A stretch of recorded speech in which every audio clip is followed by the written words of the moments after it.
I should have known something was wrong when I found the guest room door slightly ajar. In 15 years of marriage, Melissa never left doors open. Everything in our house had its place, its purpose, its perfect angle. But there I was, home early from the Morrison renovation job because the tile shipment got delayed, and that stupid door was cracked open like a broken promise. The sounds hit me first. Low murmurs, then something that made my stomach drop like a stone in deep water. I'd heard those sounds before. Hell, I'd made them with my wife back when we still pretended to love each other. But these weren't coming from our bedroom. My work boots felt like concrete blocks as I approached. The floorboards, which I'd installed myself 3 summers ago, creaked under my weight. I pressed my back against the hallway wall, my heart hammering against my ribs like it was trying to escape what my brain was about to process. Through the crack, I saw them.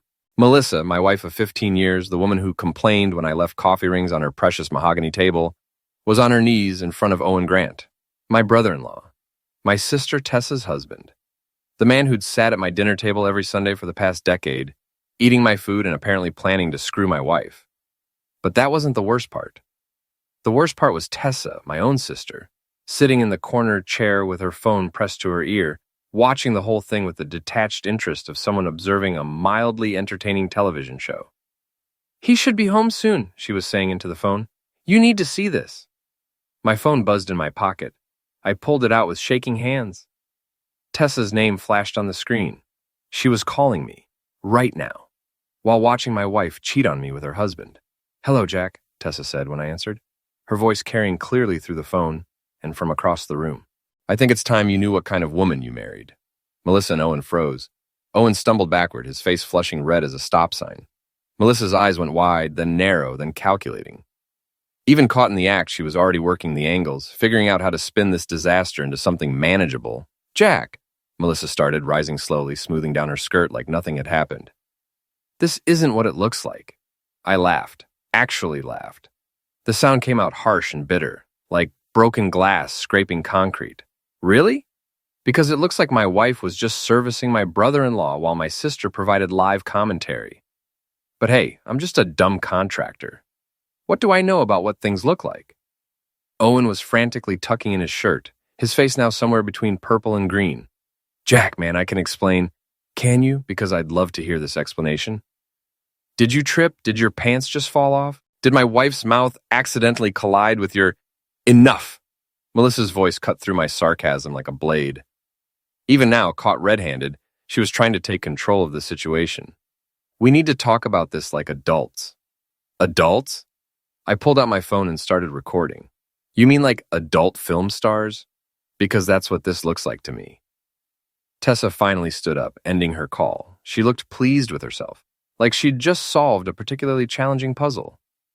"I've been trying to figure out how to tell you for months, Jack. They've been at it since last Christmas." Last Christmas. When Owen had volunteered to help Melissa bring in groceries from the car. When they'd taken 20 minutes to carry in 3 bags. When I'd been in the kitchen, making coffee for everyone, thinking about how lucky I was to have such a helpful brother-in-law. "Get out," I said quietly. "Jack, we need to discuss—" Melissa started. "Get out!" The words exploded from me with enough force to rattle the windows. "All of you, get the hell out of my house." Owen was already moving, practically sprinting for the door. Tessa followed at a more leisurely pace, still looking satisfied with her handiwork. Melissa stood her ground for another moment, her jaw set in that stubborn line I knew so well. "This conversation isn't over," she said. "Yeah, it is." I kept recording as she walked past me. "But don't worry, I'll make sure everyone gets to see how it ended." After they left, I sat in my living room for 2 hours, staring at the video on my phone, watching my marriage implode in high definition. The tile work at the Morrison house could wait. My whole world had just shifted off its foundation, and I needed to figure out how to rebuild it. Or maybe, I thought, as I watched Melissa's performance one more time, I needed to figure out how to tear down everything else instead. The Morrison job site became my sanctuary. Ripping out old tile, scraping adhesive, demolishing what didn't work. It was therapeutic in a way that my marriage counselor, Dr. Peterson, would probably find concerning. But Dr. Peterson had never walked in on his wife cheating with his brother-in-law while his sister provided color commentary. 3 days had passed since what I was now calling the discovery. Melissa had been staying at her law firm's downtown office, claiming she needed space to think. Owen had apparently told Tessa he was visiting his sick mother in Albany, though we all knew his mother had been dead for 5 years. The lies were coming so fast and thick, I needed a scorecard to keep track. My phone buzzed constantly. Melissa trying to explain the situation. Tessa sending cryptic messages about family loyalty. Even Owen had the balls to text me asking if we could work this out like men. I'd responded by forwarding him the video with a message. Sure, let's work this out at Sunday dinner with your wife. He hadn't texted back. I was mixing mortar when my daughter Lena showed up at the job site. 16 years old, all attitude and glued to her phone, she stood in the doorway wearing the kind of outfit that cost more than most people's rent. Melissa's influence, not mine. Dad, we need to talk. About what? I didn't look up from my work. The Morrison bathroom was going to be beautiful when I finished. Clean lines, perfect angles, everything in its proper place. Unlike my life. About you being a complete a-hole to Mom. That got my attention. I set down my trowel and really looked at my daughter. She had Melissa's sharp features and calculating eyes, but right now she just looked like a confused kid whose world had been turned upside down. What exactly did your mother tell you? That you're having some kind of midlife crisis? That you're making up stories about her and Uncle Owen because you can't handle her success? I laughed, but there was no humor in it. Stories? Is that what she called them? She said you've been acting paranoid and jealous for months. That you planted some kind of recording device in the house to spy on her. Melissa was good. I had to give her that. She'd taken the truth and twisted it into something that made me look like the villain. Classic lawyer move. Control the narrative before the other side can present their case. Lena, sit down. I don't want to sit down. I want you to stop whatever game you're playing and come home. Mom's a mess. She's been crying for 3 days. Your mother is crying because she got caught, and not because she's sorry. Caught doing what? Having a conversation with Uncle Owen? Dad, you're being crazy. I pulled out my phone and showed her the video. Not the explicit parts. I wasn't completely heartless, but enough to make the situation clear. Lena's face went through a series of expressions: confusion, recognition, disgust, and finally anger. You recorded this? I recorded what I walked in on. That's illegal or something. You can't just record people without their permission. In my own house, with my own wife? Yeah, actually, I can. Lena stared at the phone for a long moment, then handed it back to me. This doesn't mean anything. Maybe they were just, I don't know. Maybe there's an explanation. There is an explanation. Your mother is cheating on me with your uncle, and your Aunt Tessa helped set it up. That's impossible.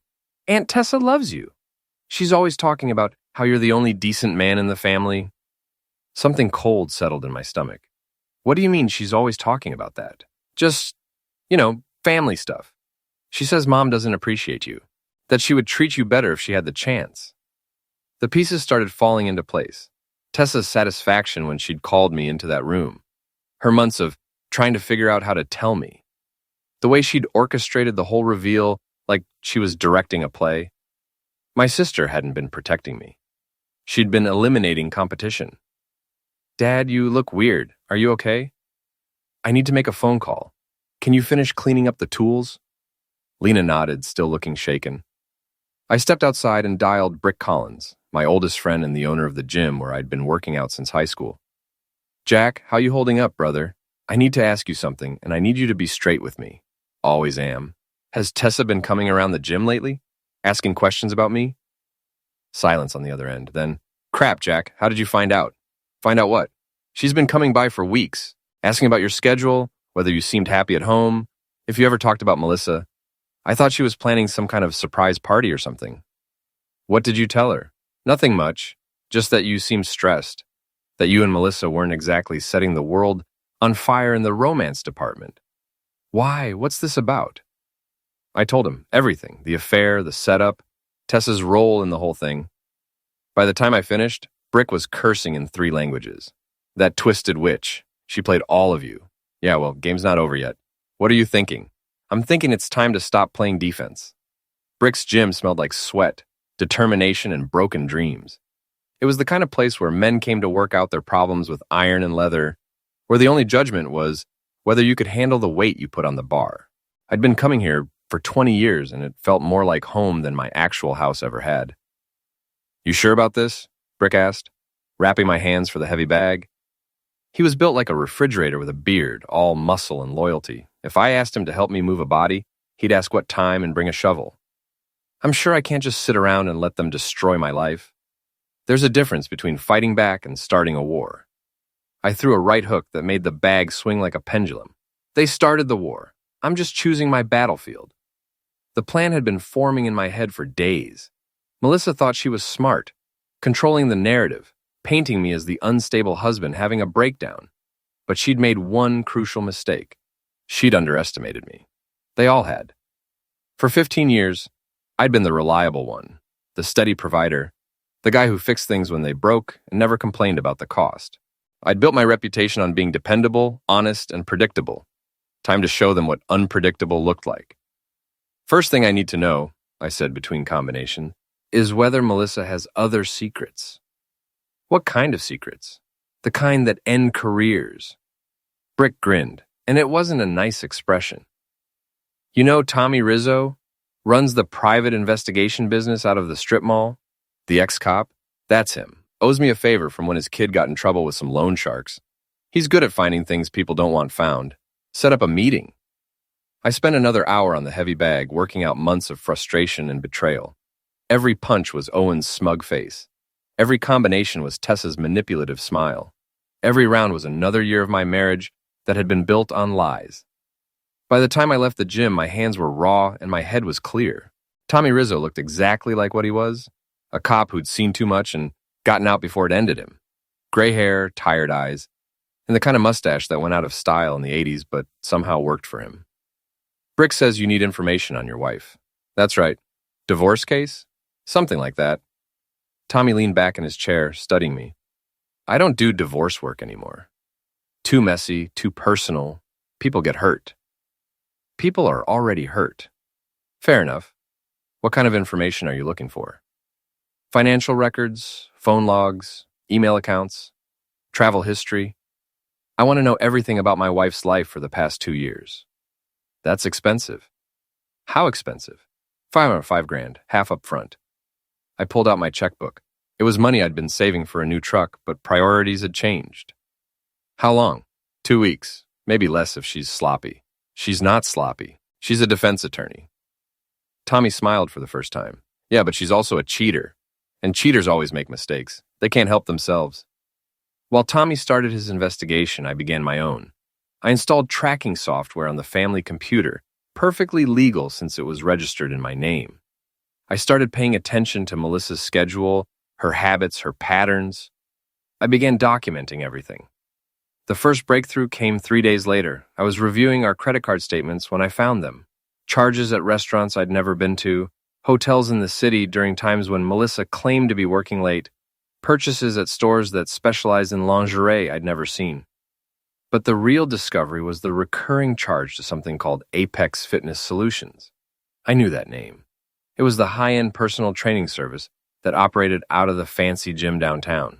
The one that catered to lawyers and doctors and other people who had more money than sense. A quick Google search gave me everything I needed to know about Apex Fitness Solutions and their star trainer, Aiden Walsh. 28 years old, professionally handsome, with the kind of abs that made women forget they were married. I found his Instagram account and scrolled through months of posts. Professional photos, workout videos, motivational quotes about pushing past your limits and breaking through barriers. And there, buried in a post from 6 weeks ago, was a photo that made my blood run cold. Aiden at some charity fitness event, surrounded by clients. In the background, barely visible but unmistakable, was Melissa. She was looking at him the way she used to look at me, back when we were young and stupid and thought love could conquer anything. My wife wasn't just cheating with Owen, she was running a whole ridiculous harem. I screenshotted everything and sent it to Tommy with a message. Add this guy to the investigation. His response came back in minutes. Jesus Christ, Jack. How many affairs is she having? That's what I'm paying you to find out. But I was starting to suspect the answer was going to be more than I bargained for. Tommy Rizzo called me at 6 in the morning, 2 weeks to the day after I'd hired him. We need to meet, not over the phone. That bad? That complicated. I met him at a diner on the outskirts of town, the kind of place that served coffee strong enough to strip paint and minded its own business. Tommy was already there when I arrived, looking like he'd aged 10 years since our last meeting. "You want the good news or the bad news?" he asked as I slid into the booth across from him. "Start with the good news. I could use some." "The good news is your wife is definitely having affairs. Multiple affairs. Which means you've got grounds for divorce and probably won't have to pay alimony." "And the bad news?" Tommy opened a manila folder and spread its contents across the table. Photos, bank records, phone logs, hotel receipts. The documentation of my marriage's destruction, laid out like evidence at a crime scene. "The bad news is it's worse than you thought." He walked me through it systematically. Melissa and Owen had been meeting regularly for over a year, usually at the Marriott downtown. She'd been seeing Aidan Walsh for 6 months, paying him for personal training sessions that lasted 3 hours and took place at his apartment. But those were just the headliners. There's also Dr. Marcus Webb from the hospital where your sister works. Judge Harrison from the county courthouse.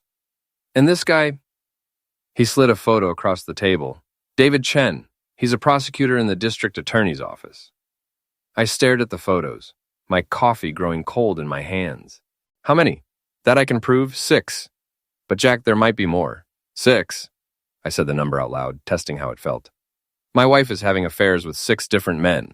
It gets worse." "How could it possibly get worse?" Tommy pulled out another set of documents. "Your sister Tessa isn't just enabling this, she's coordinating it." The papers showed text message logs, email chains, calendar appointments. Tessa had been acting as Melissa's scheduler, setting up meetings, providing alibis, even booking hotel rooms. She'd turned my wife's infidelity into a small business operation. "Why?" I asked. "Why would she do this?" "Near as I can figure, she's been in love with you for years. She thought if she could destroy your marriage, you'd turn to her for comfort. Classic homewrecker psychology." I thought about all the times Tessa had been there when Melissa wasn't. All the occasions when she'd shown up with dinner after a long day at work, or offered to help with household repairs, or just happened to stop by when I was feeling low. I'd thought she was being a good sister. "There's one more thing," Tommy said, "and this is the part that's going to hurt. More than finding out my wife is running a recreational sports league, your daughter Lena knows." The words hit me like a physical blow. "What do you mean she knows?" "She's been covering for your wife, providing alibis, lying about her whereabouts. Look at this." He showed me a series of text messages between Lena and Melissa, plans for fake study groups and non-existent sleepovers, elaborate stories about school events that never happened. My 16-year-old daughter had been an active participant in deceiving me. How long has she known? At least 6 months, maybe longer. I sat in that diner booth, surrounded by the evidence of my family's betrayal, and felt something fundamental shift inside me. The anger I'd been carrying for weeks crystallized into something harder and colder: purpose. "I want copies of everything. Jack, what are you planning to do with this? I'm going to give them exactly what they deserve. Be careful. Revenge has a way of consuming people." I gathered up the photos and documents, organizing them into neat piles. "Tommy, these people destroyed my life for sport. They turned my marriage into a joke and my family into a conspiracy. They made me into a fool. So what are you going to do?" I smiled, and even I could hear the edge in it. "I'm going to stop being a fool." The first step was establishing my new base of operations. I couldn't work from home. Too many memories, too much of Melissa's influence. Instead, I rented a small office space above the hardware store downtown. Nothing fancy, just a desk, a computer, and a place to plan. I spent the next 3 days organizing everything Tommy had given me. I created files for each of Melissa's affairs, complete with dates, locations, and photographic evidence. I mapped out the timeline of deception, identifying patterns and connections I hadn't seen before. The picture that emerged was breathtaking in its scope. My wife hadn't just been unfaithful, she'd been running a systematic campaign of betrayal that involved my sister, my daughter, and half the professional men in the county. But they'd all made one crucial mistake. They'd assumed I would never fight back. Time to prove them wrong. I started with Owen because he was the easiest target. My brother-in-law ran a small construction supply business that depended on relationships with contractors like me. He'd built his reputation on being trustworthy, reliable, family-oriented, all things that became complicated when word got out about his extracurricular activities. The beauty of small-town business is that everyone knows everyone. Word travels fast, and reputation is everything. I didn't need to destroy Owen. I just needed to plant the right seeds and let human nature do the rest. I started at Murphy's Bar, the local watering hole, where contractors gathered after work to complain about clients and compare war stories. I bought a round for the house and waited for the conversation to turn to business. "Anyone else having problems with Owen Grant's supply company?" I asked casually. "What kind of problems?" asked Pete Morrison, whose bathroom renovation had started this whole mess. "Oh, probably nothing, just some scheduling issues. Deliveries showing up at weird times, if you know what I mean." I let that hang in the air for a moment, then changed the subject to the upcoming football season. But the seed was planted. Within a week, 3 contractors had called Owen to complain about scheduling irregularities. Within 2 weeks, he'd lost his biggest account. The second phase targeted Dr. Marcus Webb at the hospital. This one required more finesse since I needed Tessa's unwitting cooperation. I called my sister and suggested we meet for coffee to work things out. She agreed immediately, probably thinking she could manipulate me into forgiving everyone and playing happy family again. "Jack, I'm so glad you called," she said as we sat in the hospital cafeteria. "I've been worried about you." "Have you? That's interesting, considering you orchestrated the destruction of my marriage." Her face went pale. "I don't know what you mean." "Sure you do, but that's not why I'm here." I pulled out my phone and showed her a photo of Dr. Webb leaving a hotel with Melissa. "I'm here because I thought you should know that one of your colleagues is having an affair with my wife." Tessa stared at the photo, her mouth opening and closing like a fish out of water. "Now, I could report this to the hospital administration myself," I continued. "Medical professionals having affairs with married women, potential ethics violations, that sort of thing. Or you could handle it internally. Your choice.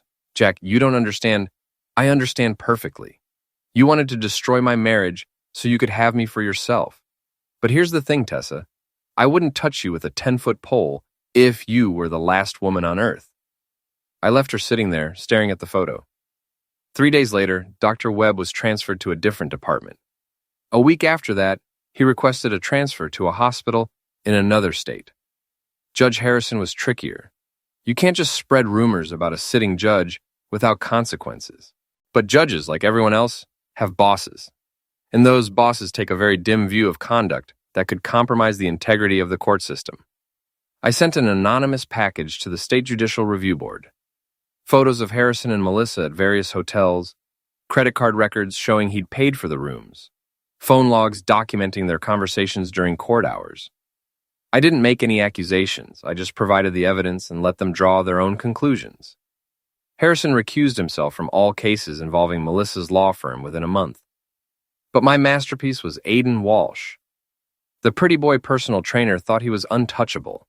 Young, handsome, popular with the wealthy women who made up his client base. He posted constantly on social media about his dedication to fitness and his commitment to helping clients achieve their goals. I created a fake social media account and started following his posts, learning his patterns and routines. Then I began my campaign. It started small.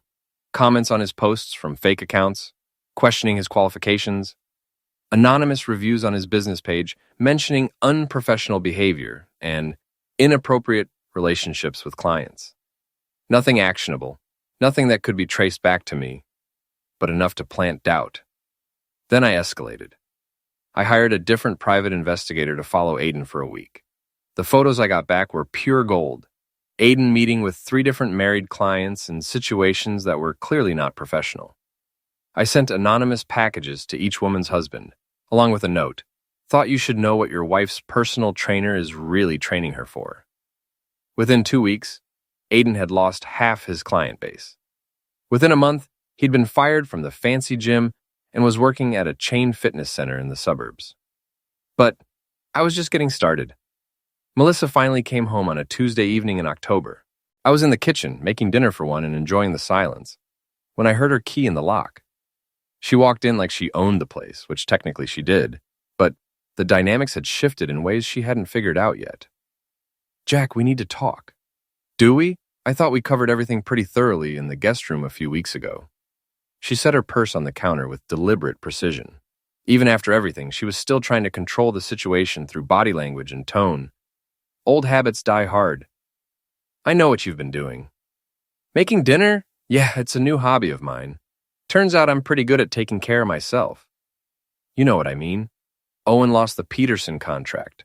Marcus Webb got transferred. Judge Harrison recused himself from the Morrison case. And Aiden what? Got fired for sleeping with his clients? That's terrible. Who could have seen that coming? Melissa's mask slipped for just a moment, and I saw the calculation underneath. She was trying to figure out how much I knew, how much I could prove, and how much damage I could still do. You're destroying innocent people's lives. I laughed, and the sound was bitter enough to curdle milk. Innocent? Melissa, these men were sleeping with my wife. In what universe does that make them innocent? It's not that simple. Actually, it's exactly that simple. You made choices. They made choices. Now you're all living with the consequences. She sat down at the kitchen table, and for a moment she looked older than her 41 years. What do you want, Jack? I want my 15 years back. I want the trust I wasted on you. I want the family I thought I had. I turned off the stove and faced her. But since I can't have any of that, I'll settle for justice. This isn't justice. This is revenge. Sometimes they're the same thing. Melissa reached into her purse and pulled out a folder. I've filed for divorce. I'm citing irreconcilable differences and requesting spousal support. I took the papers and glanced through them. Standard legal boilerplate, but with one interesting twist. She was claiming I'd been emotionally harmful and controlling throughout our marriage. Emotional misuse? That's rich coming from someone who turned our marriage into a recreational activity for half the county.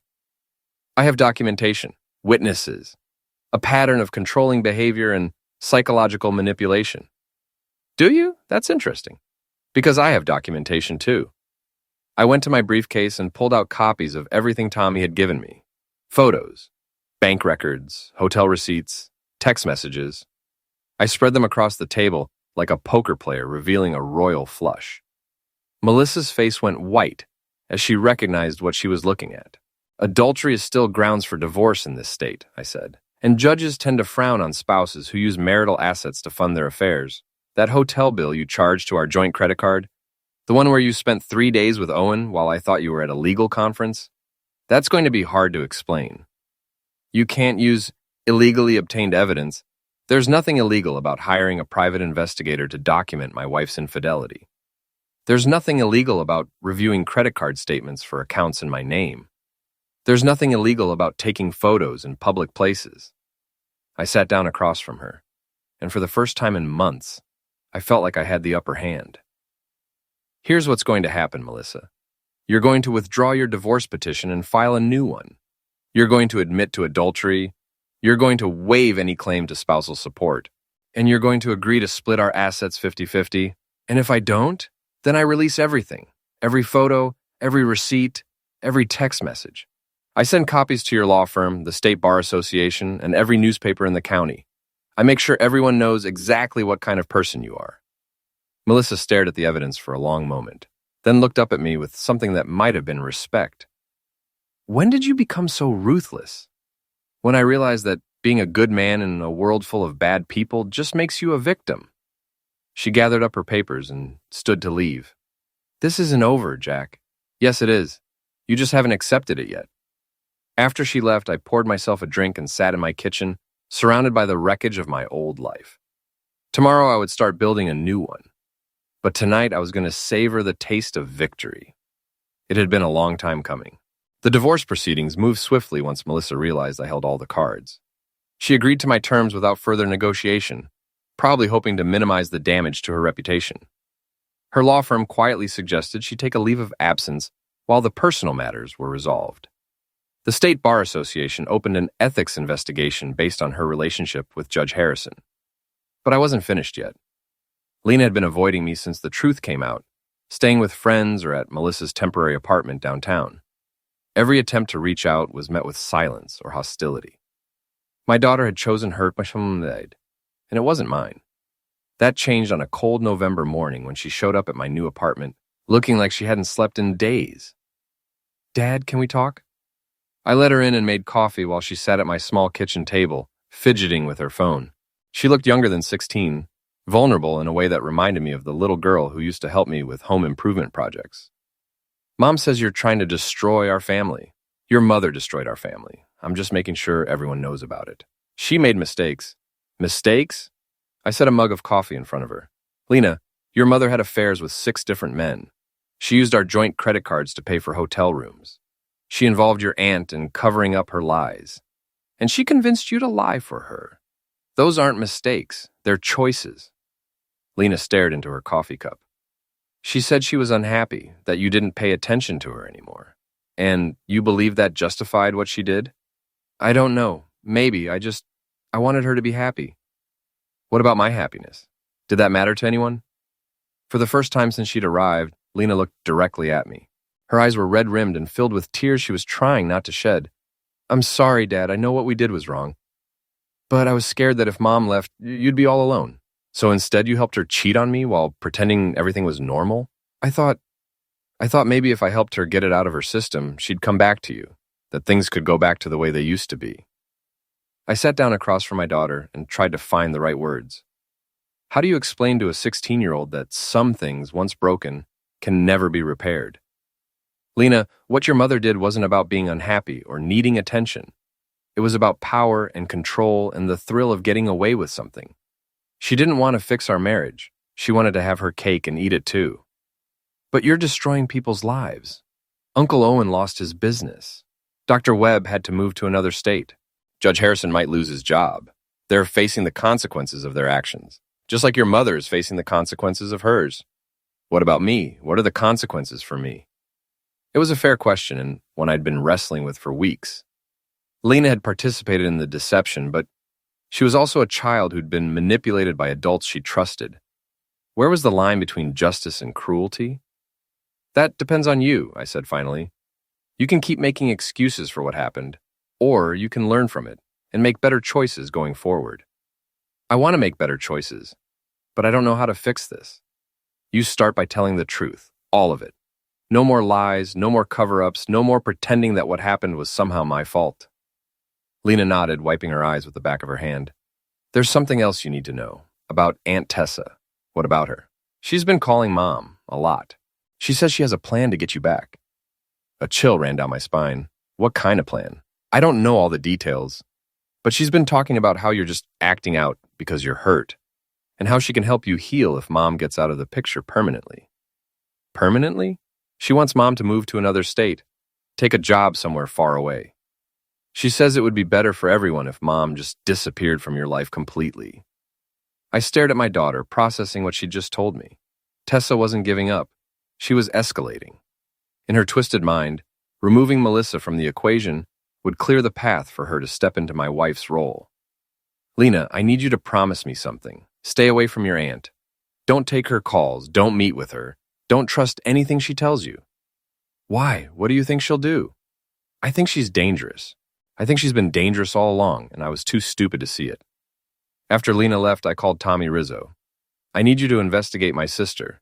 What am I looking for? Everything. Her finances, her relationships, her history. I want to know if she's ever done anything like this before. You think she's escalating? I think she's been playing a longer game than any of us realized. Tommy's investigation took 3 weeks. When he called me to meet, his voice was grim. Jack, we need to talk, and you're not going to like what I found. Tommy's second report was thinner than the first, but its contents were far more disturbing. We met at the same diner, but this time he looked like a man who'd seen something that would haunt his dreams. Your sister's been planning this for years, he said without preamble. Maybe decades. He spread out a new collection of documents, employment records, medical files, police reports, and psychological evaluations that painted a picture of systematic manipulation and calculated destruction. Tessa's first husband died in a car accident 12 years ago. Single car crash, late at night, no witnesses. The police ruled it accidental. But look at this. He showed me an insurance policy that Tessa had taken out on her husband 6 months before his death. $1 million policy with double indemnity for accidental death. Could be a coincidence, Tommy continued, except for what happened next. She used the insurance money to move here, specifically to this town, right after you and Melissa got married. She said she wanted to be closer to family. Yeah, well, she was closer to something. Look at this. The next document was a psychiatric evaluation from Tessa's college years. The clinical language was dry and professional, but the diagnosis was chilling. Subject exhibits characteristics consistent with erotomania and obsessive attachment disorder. Recommended for continued therapy and monitoring. Erotomania? It's a delusional belief that someone is in love with you, even when they've never shown romantic interest. Usually it's directed at celebrities or public figures, but sometimes it focuses on people in the subject's personal life. You're saying Tessa has been obsessed with me since college? I'm saying she's been obsessed with you since high school, maybe longer. Tommy pulled out a yearbook, my high school yearbook from senior year. Someone had gone through it with a red pen, circling every photo of me, drawing hearts around my name, and writing Mrs. Tessa Archer in the margins. Where did you get this? Tessa's apartment. She has a whole shrine dedicated to you. Photos from family gatherings, newspaper clippings from your business, even pictures she took of you without your knowledge. The evidence kept coming. Credit card records showing Tessa had hired private investigators to follow me and Melissa throughout our marriage. Hotel receipts proving she'd been staying in rooms adjacent to ours during family vacations, watching and listening. Phone records documenting hundreds of calls to my house when she knew I wouldn't be home, just to hear my voice on the answering machine. She's been sabotaging your marriage from the beginning, Tommy said. Little things at first, spreading rumors about Melissa to your friends, creating situations where you'd fight, encouraging Melissa's worst impulses. The affairs? She didn't just enable them, she orchestrated them. Look at this. He showed me a series of emails between Tessa and Owen, dating back 2 years. She'd been working on him for months, convincing him that Melissa was unhappy, that she deserved better than a boring contractor, that he could provide the excitement she was missing. She did the same thing with all of them, identified men who were vulnerable or ambitious or just plain stupid, then manipulated them into pursuing your wife. She wanted to destroy your marriage, but she needed it to look like Melissa's fault, so you'd turn to her for comfort. I thought about all the times Tessa had been there during marital rough patches, all the occasions when she'd offered support and understanding while subtly criticizing Melissa, all the moments when I'd thought I was lucky to have such a caring sister. There's more, Tommy said, and this is the part that really worries me. He pulled out a police report from Tessa's hometown, filed 3 months after her husband's death. A woman named Sarah Chen had reported being stalked and harassed by Tessa, who believed that Sarah was having an affair with her dead husband. Sarah Chen moved to another state to get away from your sister, but not before Tessa destroyed her marriage, got her fired from her job, and had her committed for a psychiatric evaluation. Committed? Tessa convinced everyone that Sarah was delusional, that she was making up the affair allegations to cover her own mental illness. Sarah spent 3 weeks in a psychiatric facility before the truth came out. The pattern was clear and terrifying. Tessa didn't just obsess over men. She systematically destroyed anyone she perceived as competition. She'd done it to Sarah Chen. She'd done it to Melissa. And if I didn't stop her, she'd do it to anyone else who got in her way. There's one more thing, Tommy said. Tessa's been buying supplies, cleaning chemicals, rope, plastic sheeting, the kind of stuff you'd need to what? To make someone disappear. I stared at the evidence spread across the diner table, my mind racing through the implications. Tessa wasn't just mentally ill, she was dangerous, and she was escalating. I need to call the police. With what? Circumstantial evidence and a psychiatric evaluation from 20 years ago? Jack, she's been careful. Everything she's done has been legal, technically speaking. Manipulation isn't a crime. Neither is obsession, as long as she doesn't act on it. So what do I do? You be very, very careful, and you make sure you're never alone with her. I gathered up the documents, my hands shaking slightly. How did I miss this? How did I not see what she was? Because she's good at what she does. She's had years of practice. As I drove home, I couldn't shake the feeling that I was being watched. Every car in my rearview mirror looked suspicious. Every shadow seemed to hide a threat. Tessa had been playing a game I didn't even know existed, and I was just now learning the rules. But the game wasn't over yet, and this time, I was going to make sure I won. I didn't have to wait long for Tessa to make her move. She called me the next evening, her voice bright and cheerful as if the last few months hadn't happened. Jack, I was wondering if you'd like to have dinner, just the two of us. I think it's time we cleared the air. Where did you have in mind? How about the cabin, like old times? I'll cook that pot roast you used to love when we were kids. The family cabin by the lake, 20 miles outside of town, isolated, no neighbors, no witnesses, perfect for whatever Tessa had planned. Sure, I said. What time? 7 o'clock? I'll have everything ready. After she hung up, I called Tommy and filled him in on the plan. You're not seriously thinking of going alone? I need to end this. One way or another. Jack, this woman might be a butcher. She's definitely unstable. And you want to meet her in the middle of nowhere? I'll be careful, but I can't keep looking over my shoulder for the rest of my life. I spent the afternoon preparing. I charged my phone, made sure the GPS tracking was enabled, and left detailed notes about where I was going and why. I also called Brick and told him to contact the police if he didn't hear from me by midnight. The drive to the cabin took me through winding country roads that I'd traveled countless times as a child. Tessa and I had spent summers here with our grandparents, swimming in the lake and exploring the woods. It had been a place of innocence and joy. Now it felt like driving to my own funeral. Tessa's car was already in the driveway when I arrived.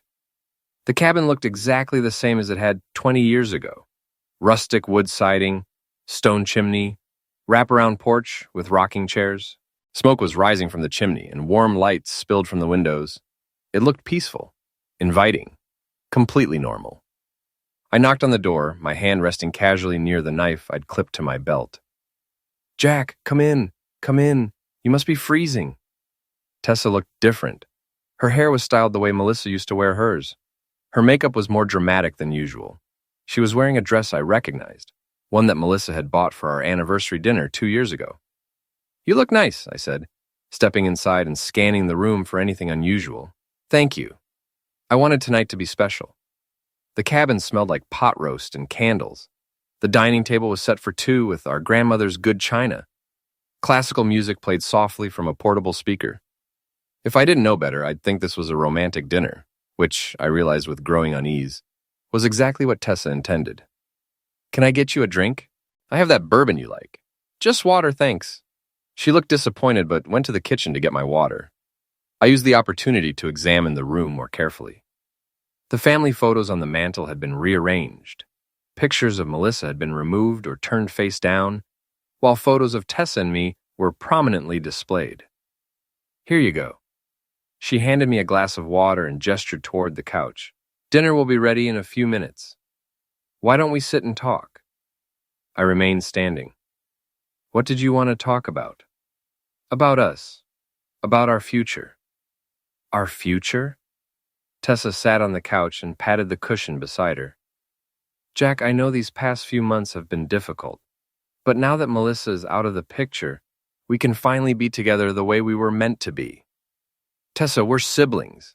We were never meant to be together in any way other than family. Her smile faltered for just a moment, then returned brighter than before. We're not blood relatives, we both know that. It was true. Tessa had been adopted when she was 3 years old, after her biological parents died in a house fire. But she'd been my sister for 30 years. The distinction she was making felt meaningless and disturbing.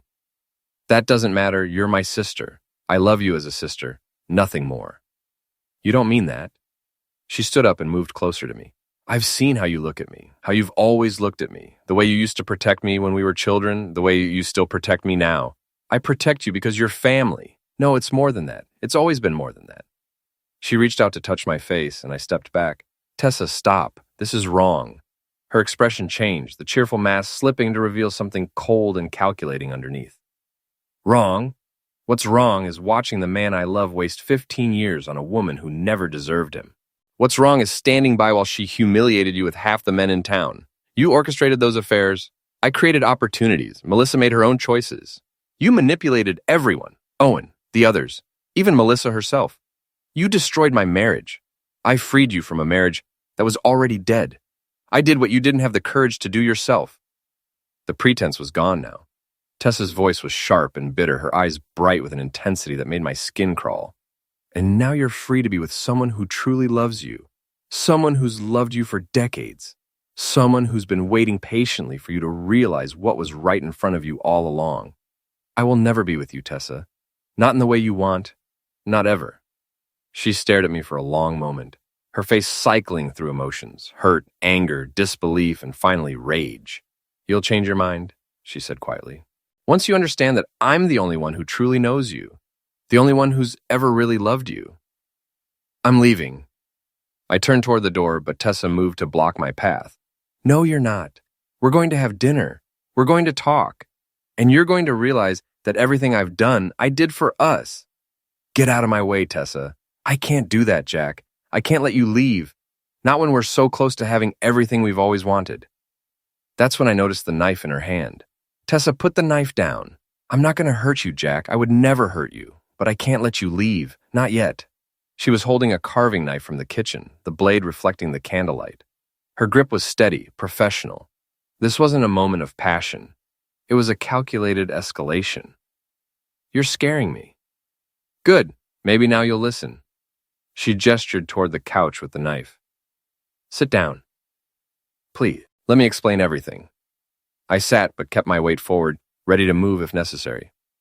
Tessa remained standing, the knife held casually at her side like it was a natural extension of her hand. Do you remember when we were children and you saved me from drowning in the lake?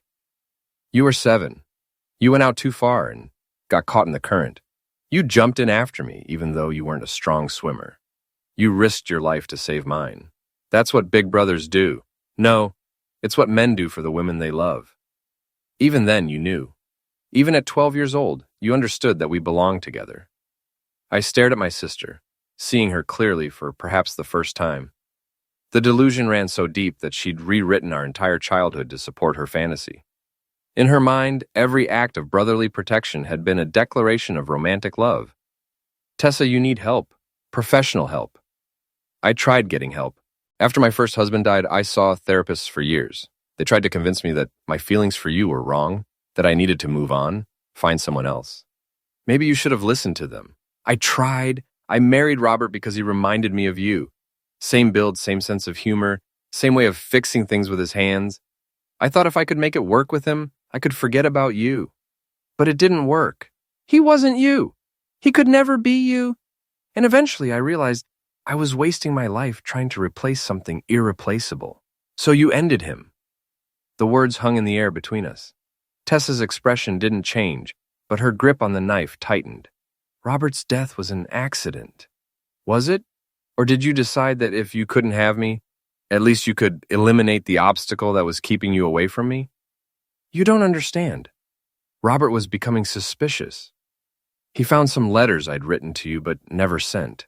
He was threatening to tell you about my feelings, to ruin everything. So you sabotaged his car.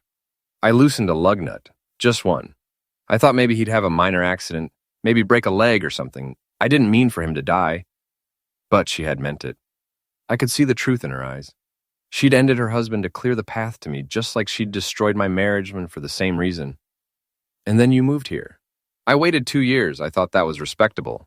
Long enough to grieve, but not so long that you might find someone else. I was already married when you moved here. To the wrong woman. I could see that immediately. Melissa was cold, ambitious, selfish. She didn't appreciate what she had. She didn't love you the way I loved you. So you decided to destroy my marriage. I decided to show you who she really was. All those affairs, I didn't force her into those men's beds, Jack.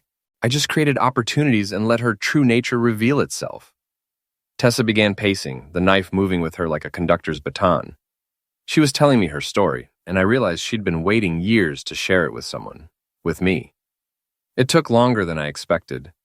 Melissa was more devoted to maintaining appearances than I anticipated. But eventually, her need for excitement overcame her caution. You manipulated Owen. Owen was easy. He'd been attracted to Melissa for years, but was too much of a coward to act on it. I just gave him permission and opportunity. And the others? Each one was carefully selected. Men who could give Melissa something you couldn't. Power, excitement, youth, status. I made sure she had access to everything she thought she was missing. You destroyed 6 men's lives. I revealed their true characters. If they'd been honorable men, they wouldn't have been tempted. The logic was twisted but internally consistent. In Tessa's mind, she was a force of nature, revealing truth and eliminating obstacles. She wasn't the villain. She was the hero of her own story. And now that Melissa's gone, you think I'll just fall into your arms? I think you'll realize that I'm the only person who's ever truly understood you, the only person who's ever put your happiness above their own. By destroying my family, by freeing you from people who were using you. Melissa used you for financial security and social respectability. Lena used you as a source of guilt and obligation. Owen used you for business connections. I'm the only one who loves you for who you are. She stopped pacing and looked directly at me. I'm the only one who's ever really seen you, Jack. You're insane. The word hit her like a physical blow. Her face contorted with rage, and she raised the knife. Don't you ever say that to me again. I am not insane. I am not delusional. I'm the only sane person in this entire situation. Then prove it. Put down the knife and let me leave. I can't do that. If you leave now, you'll go to the police. You'll tell them about Robert, about the affairs, about everything. And they'll take me away from you. Tessa, but if you stay, if you give us a chance, you'll see that I'm right. You'll see that we belong together, that we've always belonged together. She moved closer and I tensed, ready to fight for my life. I've waited 30 years for this moment, Jack. I'm not going to let anyone or anything take it away from me. Not even you. That's when I heard the sirens in the distance. Tessa heard them too. Her face went pale, and she looked toward the windows as if she could see through the darkness to the road beyond. You called the police. I told someone where I was going. They were supposed to call for help if I didn't check in. No, this isn't how it's supposed to happen. The sirens were getting closer. Tessa looked around wildly, as if searching for an escape route that didn't exist.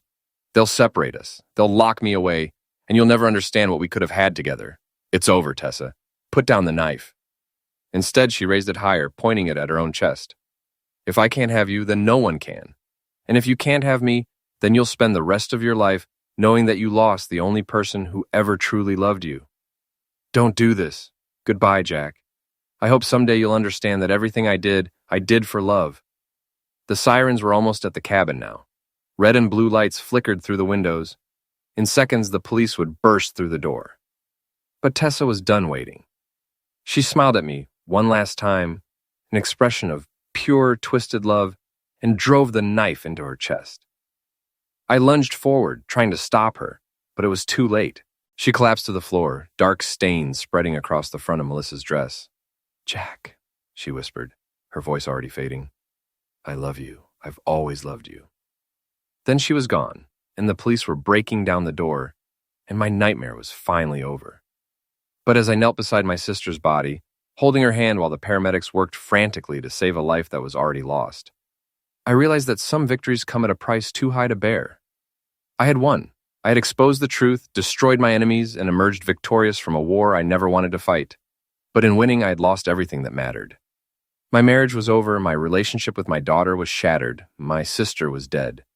And I was alone with the knowledge that love, twisted into obsession, could destroy everything it claimed to protect. The police questioned me for hours. The district attorney reviewed the evidence and declined to press charges. The media called it a tragic family dispute. Melissa moved to another state. Lena went to live with her maternal grandparents. Owen left town in disgrace. And I was left with an empty house, a successful business, and the hollow satisfaction of absolute victory. 6 months later, I sold everything and moved to a different city where no one knew my name or my story. I started over, built a new life, found a measure of peace. But sometimes late at night, I still hear Tessa's voice. I love you. I've always loved you. And I wonder if the price of winning was worth paying.